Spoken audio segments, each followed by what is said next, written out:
Hi, everybody. Welcome to season 3. This is our final episode, episode 9 of Fabulously Candice. We're moving into some other things, so it's been quite a wild ride. And I'm just going to have the raspy voice, Meg, to kind of walk out into the sunset. I have my divine daughter from another life, my protege, my sister, Meg Martinez here with me. Hi. Professionally, people know you, Meg, as our Chief Program Officer here at Namaste Center for Healing. And I thought this is probably the perfect way to end Fabulously Candice, because we get to talk about what we do that is so specific to our neuroinclusive approach to internal family systems, to sexual recovery, to wellness, and then also the chapter we wrote for the upcoming book. But I need to brag a little bit about you. So Meg Martinez, again, our Chief Program Officer at Namaste. However, she's also a licensed clinician, a certified sex addiction therapist, an IFS trained therapist, an EMDR trained therapist, and my work, like, it may not be PC, but I'm saying it, work wife. Yeah. For close to a decade. Like, literally, we have worked so closely together for nearly a decade. So for all of the listeners here, I am the founder of Namaste Center for Healing. And without Meg, our Namaste Center for Healing would not be what it is today. That's how important you are to me. So, feeling so much love. So welcome. Hi, I'm so happy to be here. I love that you're here. And I love that because you're in, people know you in our, like, internationally, people know our center. They know you. You're a consultant and trainer of the ITAP, the International Institute of Trauma and Addictions Professionals. And so people in our professional community know you. But for those listening on the podcast, they may not really know, like, the significance of you and how you have been there right by my side as we've developed programs. So I want us to talk about that, including you and I co-created our neuro-inclusive approach to IFS. Right. Yeah. Then we wrote a chapter about it. We lived it, and then we wrote about it. Yeah. Yeah. So should we start? Let's start with unless you want to start with anything, but I was thinking maybe we start with talking about our neuro-inclusive approach to IFS. Yeah, I'd love to. Okay. Yeah. Yeah, I was thinking about it as we were getting started. And one of the things I don't know if this is jumping in too much, but one of the things I love so much about the neuro-inclusive approach to IFS is the distinction and differentiating between our hardware and our software that we just immediately do. And I was thinking about it even as I was getting ready for this. I was like, okay, what parts of me are anxious? What parts of me might be nervous about being on a podcast? And then, girl, this is also your hardware. Like, of course, you're a little bit nervous to be recorded and that kind of a thing, you know? So even using that on myself, I do it every day. Oh my God, I love that you just said that. So for those listening, we've broken down understanding our neurotypes and internal family systems by saying we have hardware, which would be autism, right? A neurotype of autism, a neurotype of ADD, ADHD. Also our autonomic nervous system, which you're a polyvagal expert for those that are listening. And so hardware, we know that I was anxious just the same. We were laughing with our fabulous podcast producer, Tatum's like, I've never seen you nervous like this. It's like, I'm nervous to interview Meg. Yeah. And I just can be aware that my autonomic nervous system was having a response. And then parts came forward, my software to Right. say, oh my gosh, I just, Meg and I have such a close relationship offline. Now we're going to get online. Mhm. Parts are going, yeah, this is going to be really scary. Oh my God, what are we going to say? Yeah. Whereas other parts, and perhaps this is more me and the self energy that shows up to say in a more calm way, right? Yeah, but it's Mhm. Meg. It's Meg. We're going Mhm. to be okay, right? Those Right. parts that worry about what other people think, or, oh my God, are we going to, sound good and all this Right. stuff, right? Maybe some fear of Right. rejection, parts that are fearing rejection, and then my autonomic nervous system feeling the anxiety about it. Right.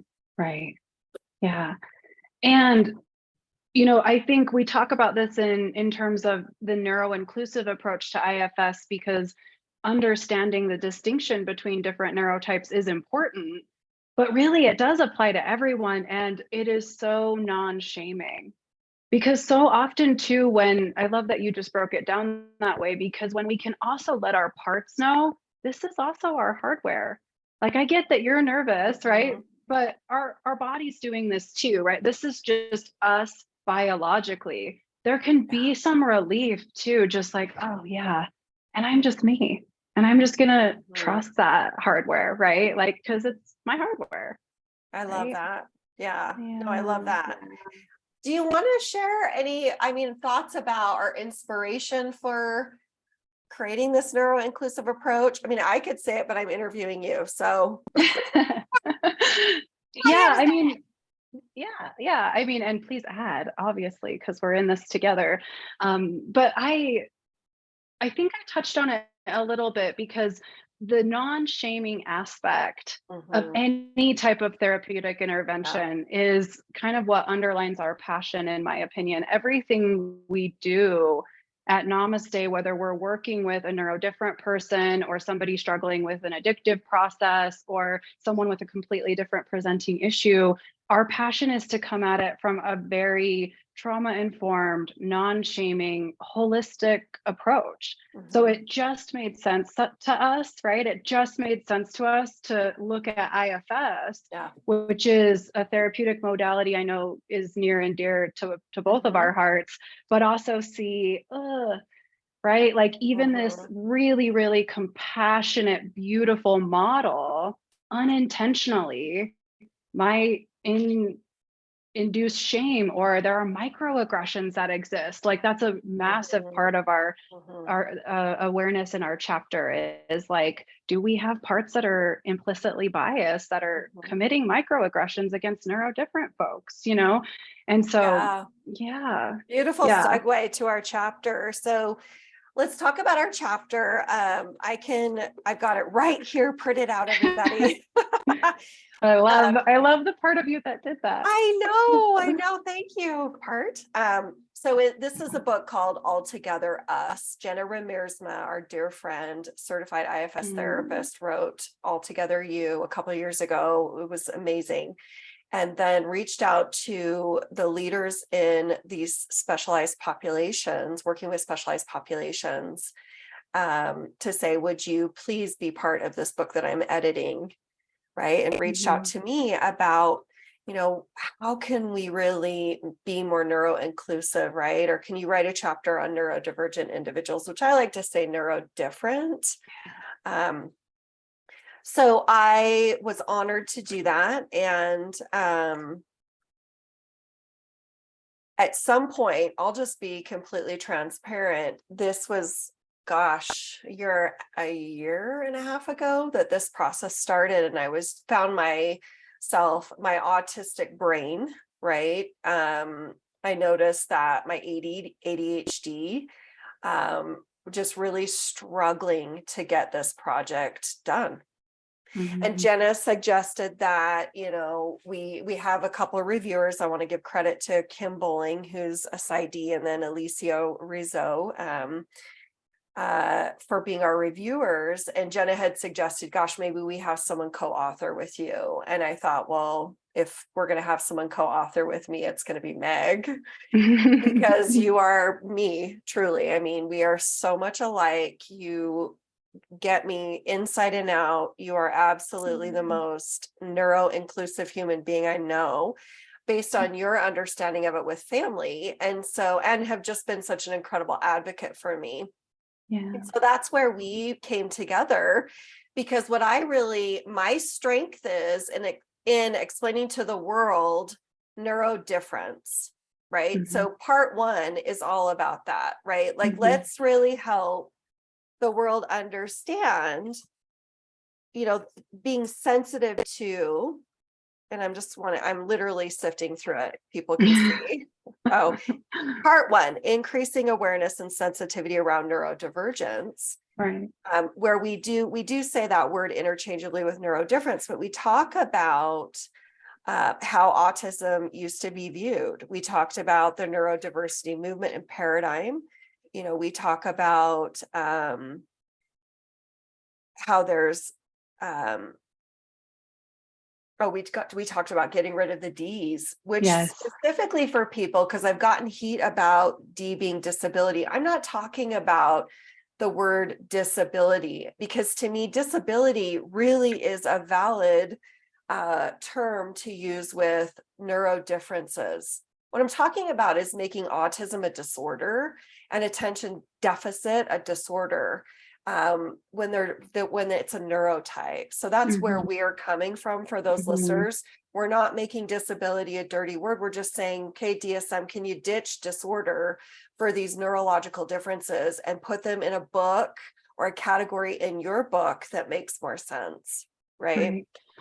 Well, because, and this is, I think, if you don't mind me like jumping Please, in, you're being interviewed. Well, something that we do address in that part 1, right, with ditching the disorders, is the way that the mental health and medical community has been informed and educated about different neurotypes, autism, ADHD, has been that there's this problem and here are these ways that we can fix the problem or cure the problem, right? And so that deficiency or disorder model, even if there's challenges and struggles, which we honor, right? It really kind of sets this stage of, you're the bad one, something's wrong with you, and this is how you should be. And again, going back to like the shaming that unintentionally really surrounds looking at something that way. So this ditching of the D's, hashtag, right? Ditching of the D's really helps us to, like, again, bring in this like non-shaming approach where we can really see and hear and know and understand someone's challenges and struggles individually without making them feel like less than or the problem or deficient. Right? All because we're just changing the way we look at this. And it's so important for the individual, for the client, for the neurodifferent client, and so important for the provider, right? Whether it's a family care doctor, whether it's a therapist, whether it's an occupational therapist, like anyone working with someone, to come at it from this more non-shaming, difference, not deficient approach is only going to bring good. I just love it. Well said. Well said. Let's jump into part 2.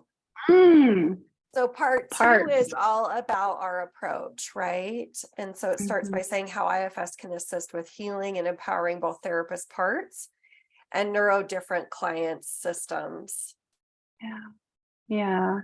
So part 2 is where we really dive into IFS, which again, like I said, is I definitely have an attachment to that model. I have an IFS fangirl part I talk about all the time, right? Because I do see, and I know we've both seen, just the transformation that happens with that model with people, right? But just like anything, it's not perfect. And so in part 2, we really flesh out ways that we can use that model with neurodivergent clients, starting with like their sensory needs. And you're going to laugh because I was like craving, and I'm still craving, one of your little sensory rings. I was like, I need to bring those home. Yeah, I can't reach it. Oh my gosh. Yeah, I'm like, I need to wish I could be like, hand it through the phone. I'm like, why aren't they around my house, right? Like those little sensory rings. But we start with that. We start with like, can a therapist from the jump be curious about what any person, but specifically their neurodivergent clients need in their sensory environment, in their like what they need to learn and take things in.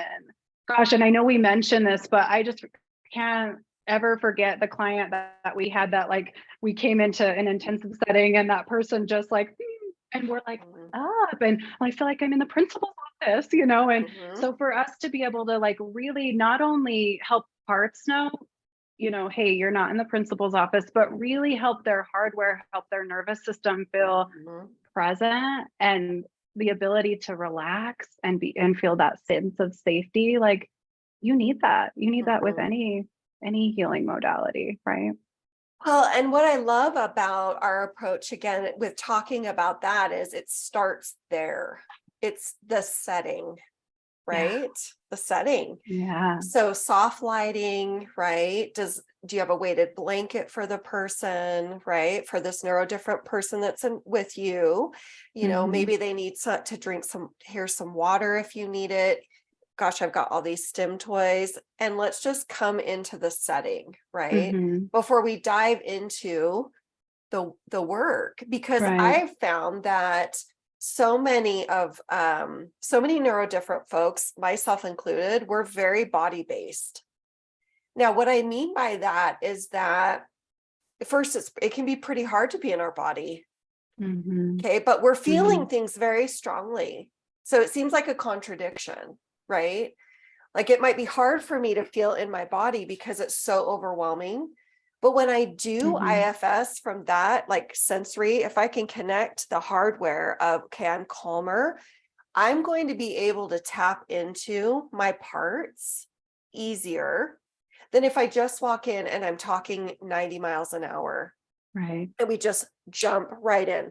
That doesn't support what my autonomic nervous system, my hardware needs for a neurodifferent person, because I feel things so strongly and intensely, which is so fascinating because we have interoception where we don't always, but I can feel your anxiety, for instance. I feel all the energy around me. So many neurodifferent folks do, especially autistic folks. Right? It feels and sounds like a contradiction, but at the same time, that's why you have someone that's like, and we work with 100% neurodifferent folks because we've got biological neurodifference, autism, ADHD, obsessive compulsive bipolar. We've got environmental neurodifference, PTSD, trauma, chronic substance use or abuse, right? Which changes the brain. So, and you know, I know that a lot of people listening might say, holy cow, I didn't realize there's an environmental neurodifference. So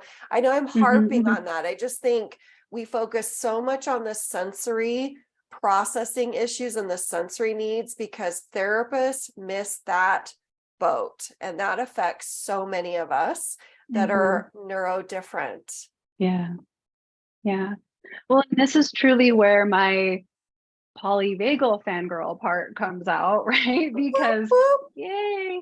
Yeah, because again, I do think that the polyvagal theory approach can be something that's supportive for everyone, even noticing what you're feeling in your body, what state you're in, right? And so when you were talking about that, I was like, yeah, so when we can validate, I have some sympathetic energy in the room right now. Well, of course you do. Like for us, it's like we're literally being recorded right now. I'd want to check my pulse and your pulse if we didn't have some sympathetic energy on board, right? So then we validate that. Oh yeah, our body's just doing what it's supposed to be doing, right? And so it doesn't become something that we shame or something that we feel worried about even more. You know, it's so validating. And I really do get curious of why, really curious about why that is missed so much, because it's really simple. It's really simple to just like help someone check in with their body. You know, what do you need right now to start? Is it okay if you fidget, right? And here's something oh my I'll gosh, say I love that. Go ahead. No, keep well, going. yeah.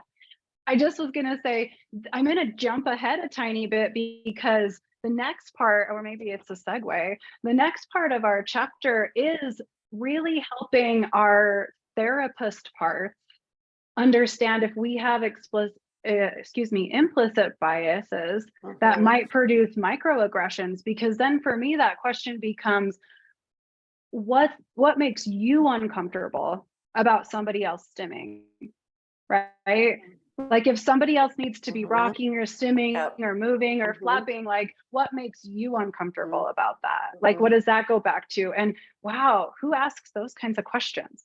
Mhm. Right? No one asked us that in grad school, right? Mhm. They didn't ask us that, you know. Yeah, well, I love that you're saying that because I didn't have a great experience with an IFS therapist, and this is where I was inspired to, okay, we absolutely need to do a neuroinclusive approach to IFS because we love the model. And there's too many therapists out there that are causing unintended harm Mhm, because of their implicit bias, right? mhm. Biases and the other things that we're discussing. So Right.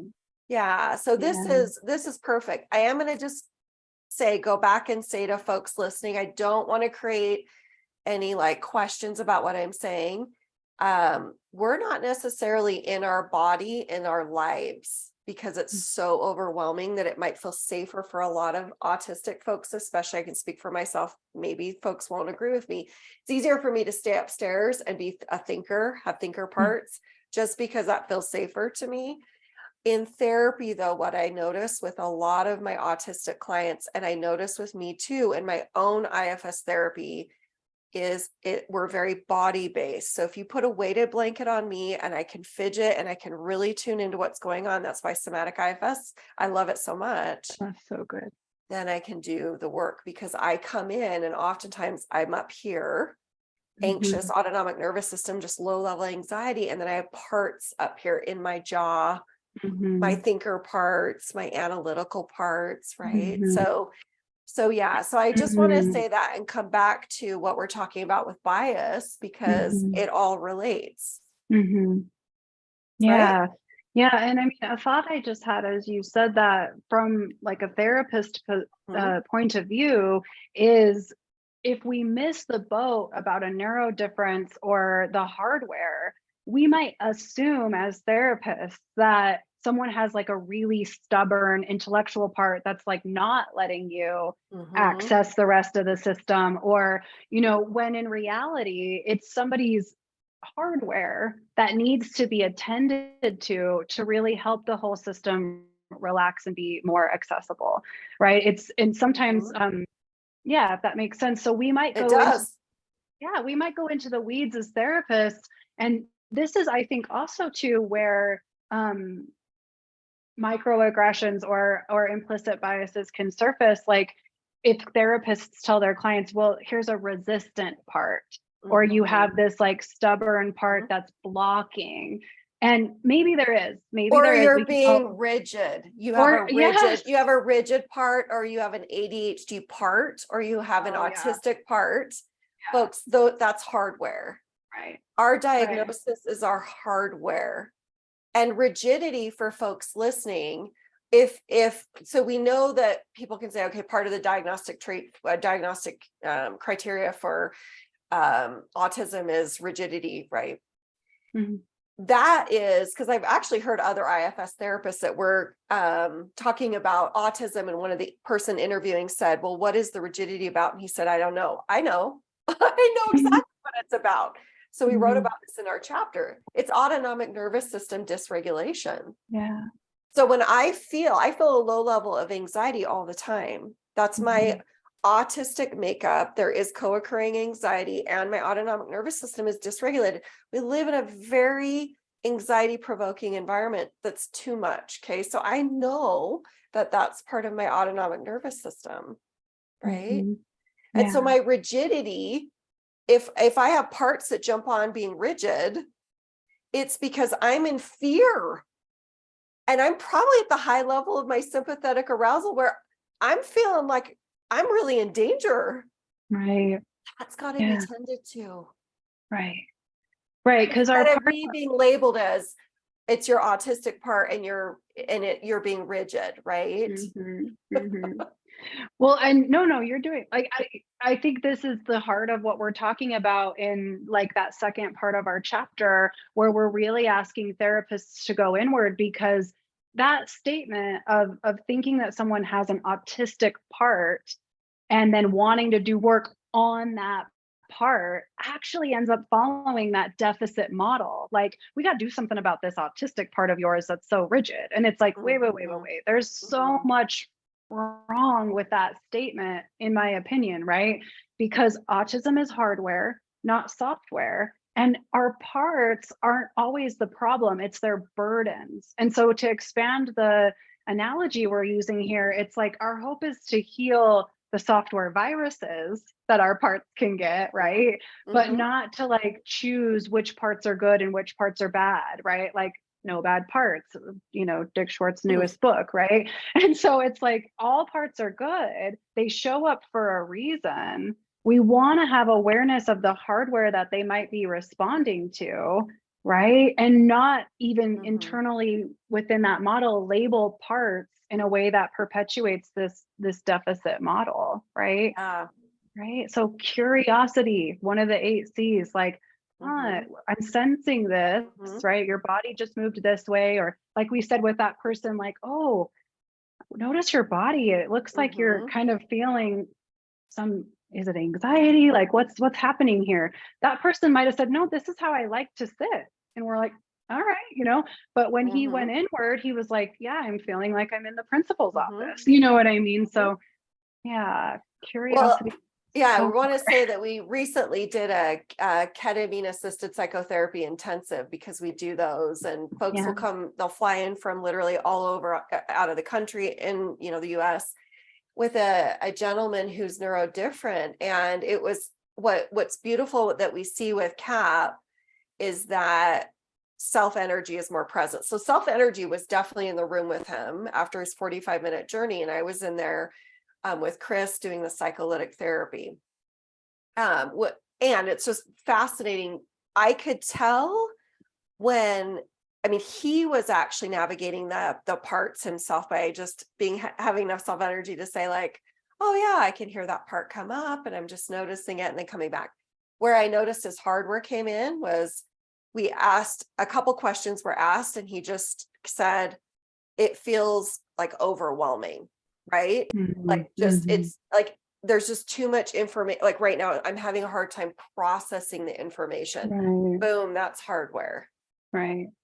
Right. So it's like really so important for therapists to start to understand the differences instead of saying everything is a part, Yeah. because our neurological hardware is not a part. And Mhm, so I found that I learned so much of the IFS training, including how much education they need around neuroinclusivity. And that right. was one of the things I heard other clinicians, IFS, PAs saying, and I had so much compassion, which was my ADHD part, for instance, Yeah. right? Mhm. And I get people listening might say, well, what if they feel like it is? Okay. Again, we talk about this too, really honoring the language of the client that's in front of you. Mm. Including how they say, like if they identify as um oh my gosh, I just completely blanked out, but it's I'm autistic versus I have autism, right? Person first, or yeah. Yeah, yeah. Yeah. And so I want to say that too, that what's interesting and part of our model is that we'll be curious about, hey, yeah, tell me more about that, right? And then Mhm. yeah, do you want to speak to that when we're curious about if someone says I have an ADHD part? Well, I think we're just doing so awesome with transitions, by the way, because like this totally weaves Mm-hmm. in that like last part of our chapter, which is really creatively mapping people's parts and their neurodifferent traits. And so like what's coming up for me as you share that is, yeah, we can maybe lean in with curiosity around, okay, can we learn more about this part of you that you're calling the ADHD part? And then with some of the more concrete and explicit tools that we use to help people map, whether we're using parts cards or art or Mm-hmm. physiologically Music. helping them feel Yeah. it, music, movement, like all of these things, as we are more curious about that part, we will start to know the answer of whether or not it is a hardware trait or whether it is really a part. And as we get to know the part, we probably will find out that it's so much more than whatever another part is labeling as the ADHD part, right? Yes. Yes. You know, I love that you said that. I love it. And I want to go back just so that, because I want to give a tool, just a teaser tool for people, because I know we're saying, hey, we're addressing these issues in the chapter. First, I want to reassure everyone that if you're going to read the chapter, if you're an IFS therapist or a practitioner, you're not an IFS therapist, you're just a provider wanting to help people. We do explain, we give tips and tools, we give takeaways, things you can do, things you can practice.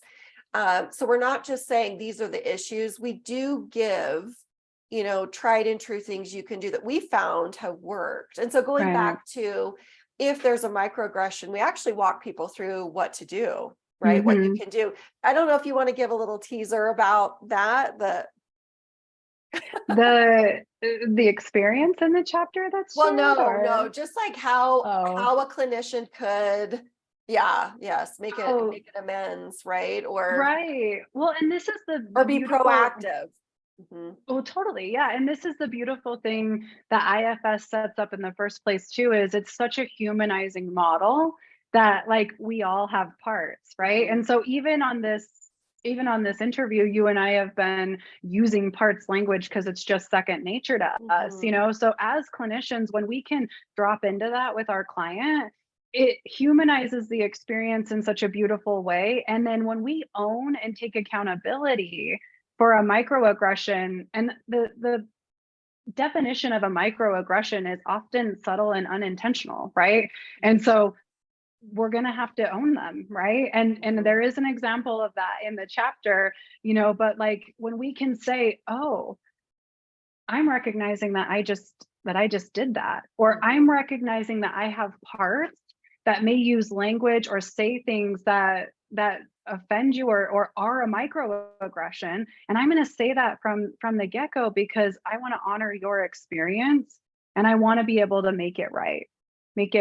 You know what I mean? I want to be able to make it right.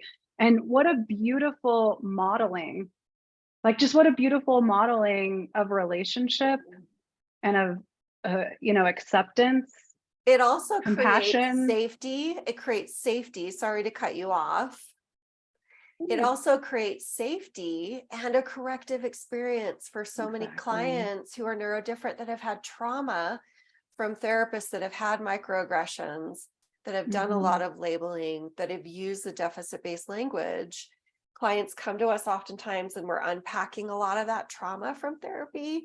And so that, for clients, whatever therapist is listening, know that if you have a neurodivergent client coming into your office, chances are they're showing up with trauma from mental health providers, medical providers, and other providers. So that's why we're saying be proactive in saying this. And then we walk you through, okay, what can you do if this has happened, right? And I'm autistic. I have autistic clients too, that sometimes, I'll say something and I'll own it, For me, it's more around pronouns where I'm like, oh my God, sorry, I apologize, for speaking from experience and being in my own autistic body, we're pretty forgiving. So, but we also need to feel safe to know that our therapist can be vulnerable and accountable enough to own a microaggression that was unintended, or, that says something, because if a therapist can't own it, we don't feel safe.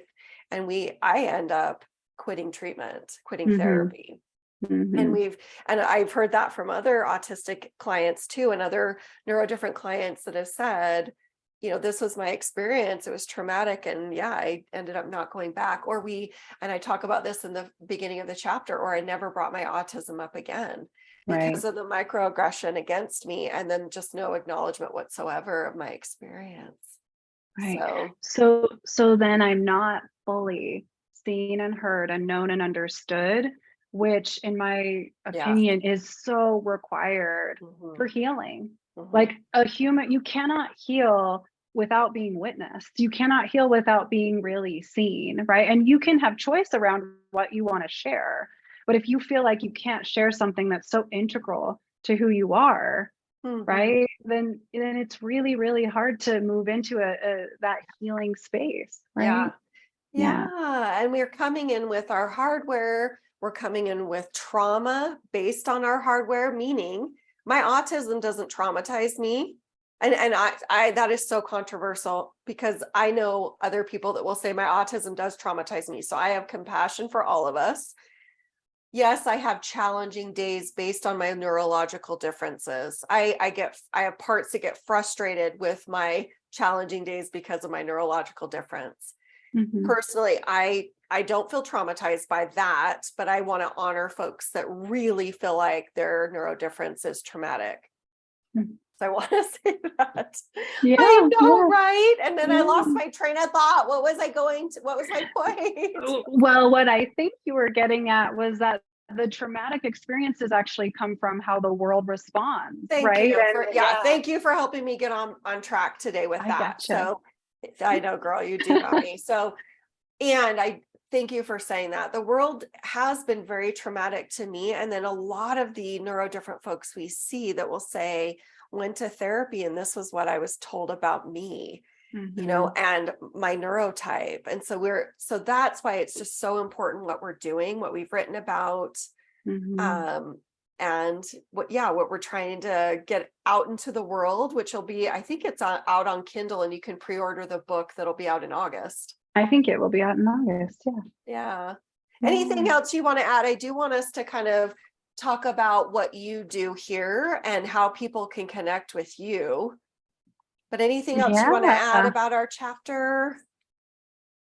Well, I've loved having the conversation with you about it, and I'm really excited for it to be out and for people to be able to read it. And like you said, the book actually, Jenna and all of the editors have done a really amazing job, I think, of making it really readable and giving tools Mhm, and resources for mhm. people. And so it's definitely not like something that'll just go over everybody's head. And yeah, so if you're more interested in it, then check it out, right? Yeah, and then we're still trying to schedule. We've been scheduling and rescheduling, trying to figure out with Tammy Sollenberger. So you and I will Yeah. be on the One Inside podcast with her to talk about our chapter, and that should be this year Yeah, I think in sometime. the fall, yeah. Yeah, she's dedicated her podcast this year, The One Inside, to every author. So I am excited to do that with you too. I'll definitely get more of a refresher on this before. It's been a minute since we hit our deadline, finished it, submitted it. So we're both kind of joking. We had to review it and I was so much more nervous this time with you, which is funny. So I'm coming back to identity first versus There you person go. first. Yeah, yeah. Yeah, so I kind of draw a blank. That is what happens in my brain when I have anxiety, Of right? course. That's not And a it makes part. so much sense, It right? makes so much sense, right? So just validating that. So I just want people to see that this is just how it is, Right, right? right. But let's finish up our combo today with how people can connect with you, because you and I have developed the intensive programs and that's a big deal. And that is a big primary way of connecting with you. So do you want to Right. speak to that? Yeah, for sure. So, the Namaste intensives, I think are really unique and kind of came about because we noticed like, wow, we're full of like our local clients, but we want to still be able to help Mhm, and support people. And we had people just kind of saying like, hey, if we flew out there for 2 weeks, mhm, could we work with you? And so yeah, I love how they've grown and evolved. And mhm, the way that they are set up now is we are definitely not a one size fits all, right?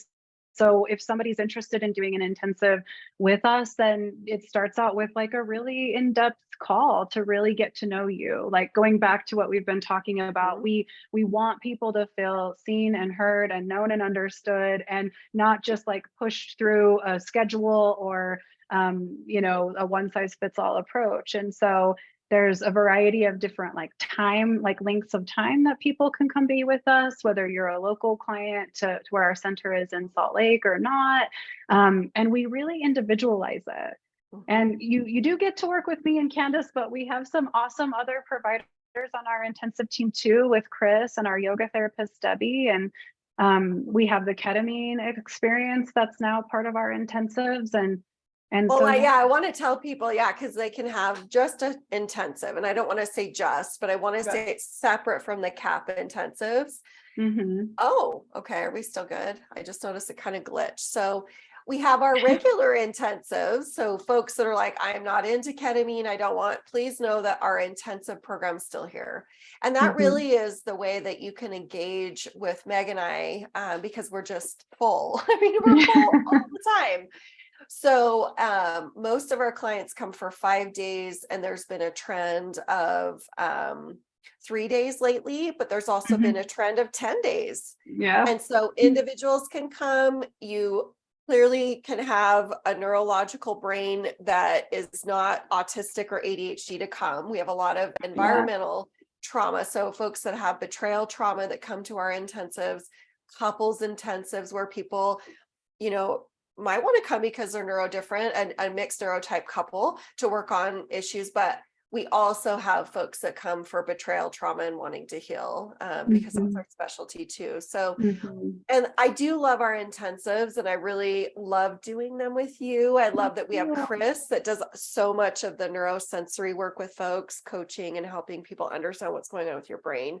And then Debbie, who's a trauma therapist who has literally, I've known her for almost 25 years, who then has moved into, she works with us as a trauma therapist here at Namaste, but in the intensives does the yoga therapy piece, which is very body based. So I love that. And then we have started our CAP intensives, which, gosh, that has been such a big learning curve, wouldn't you say? Yeah, definitely. But also for folks that, and you can go to our website to find out more, it really is beautiful for neurodifferent folks and anyone. I mean, really anyone. We've noticed the power of, this legal medicine, ketamine, and then psycholytic integrative work, which 5% of your healing has to do with the actual medicine and journey, and 95% has to do with the therapy and integration of what you learn at that 5%. And so our intensives catapult people.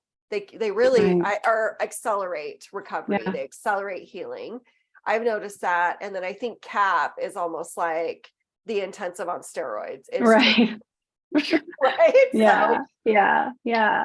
Well, and I like to say that when you do an intensive with us, you're like our people for life, right? Like I was actually telling Chris the other day, I run a men's group, and almost every member in this men's group has done some sort of intensive with us. And it was really amazing to sit back and let them really share those experiences and relate and kind of have that really unique connection with like knowing what it's like. And I say that because we are very different from, not saying this with judgment, but like the run-of-the-mill kind of center that is like, this is what we do day 1, 2, 3, because everything is so individualized. And what I love about that is that they were able to connect around how individualized it was. You know what I mean? Of that. As ketamine infusion centers and different ketamine experiences are available all over now, and we still get folks choosing to come to us because we're Namaste. We're Namaste, and it's not just using ketamine and then leaving, right? Exactly. It's like people that are drawn to us are coming because they want to heal, right? They want to heal on a deeper level and move, like accelerate. So I love that you said that. So groups, you mentioned groups. So for folks wanting to connect with you through groups, can you just share what groups you're doing at Namaste? Yeah, I actually really love running groups. And right now I do 2 men's groups. One's more of a maintenance group with guys I've had, my goodness, for 5+ years, kind of just maintaining. And that's a really beautifully intimate group. And then I have another advanced recovery group that is a mixed neurotype group. So we definitely weave in our neuroinclusive approach, and we speak about hardware and software often. We weave in IFS and polyvagal theory. It's a really beautiful group. I had a client share just yesterday, like like, that's such a unique group. I can't put my finger on it, but like, I love it. Like, it's so unique, Oh, I and love it's, it. yeah, it's beautiful. And they create that. Like you said, we create the setting and allow the place for our clients to be safe enough to be them, and they create such a unique and beautiful intimacy together. I also run a partner empowerment group for women that are healing with betrayal trauma, which is such a lovely honor to support those women. Mm. And then last but not least, and it's like kind of one of my favorite things to do because I've got a passion for couples therapy, is I do a biweekly couples class, and that's just so much fun. And we've got some really fun couples in there too. So. I love it. And Yeah. Meg talks all about, as you've all heard her, she's so articulate, so incredibly articulate and brilliant. And if you loved how she talked, this is how she is in group, just a wealth of knowledge, so compassionate, just so beautiful, with so much self energy. So what an honor to have you wrap up the Fabulously Candice podcast. Oh, thank you. You are such a gift. I appreciate so much Oh. being able to be in this space with you, and so much love. Well, thank you. And you are such a gift. We are one, we are a mirror. And so, yeah, I just love you, sweet one. So, Yeah, what an namaste. honor. Namaste. Oh my gosh, I'm kind of emotional about this. I know. We're wrapping up. And Meg and I have been together for so long that it's like there's just chapters that we close. And we close these chapters because there are new things on the horizon for Namaste. And so you might actually hear us again on other podcasts. This is going to be on my YouTube channel. I want to say Namaste's, but I think I'm promoting it as me, which creates a lot of anxiety. My nervous system, which of course it would. So, but I have some ideas that I'm mulling around that Meg and Chris and I will be in discussion about with the YouTube channel, because as we move more into different modalities of healing and ways of healing, guess what, girl, you're going to be on that YouTube channel. And Chris, we're going to probably do some YouTube videos where we can talk more about all the beautiful things that we're doing at our center and just each of our expertise, so the world can really get a beautiful sense of Namaste and all that we offer. So I just want to say to those that have listened and reached out to me with so much love and kindness and support of the podcast, thank you so much for listening, and this you're watching. Thank you so much for your support of Namaste and what we do here, and of just the neurodifferent populations. And please, everyone, go out there and first be tender with your sweet selves and your sweet parts. And then I'm just sending you so much love and compassion and peace and joy and bliss. And I hope for everyone out there that we can spread more love and joy and less hate. So please be fabulous. And I can't say until next time because there won't be, but you know what? Until next something. Until the next something, because that's coming. Right. I just need some space. My brain needs some space now to create. So until the next something, sending everyone so much love. You are love. Love is medicine. I love everyone out there. Thank you so much for being a support to Fabulously Candice. Until something next. Bye. Bye.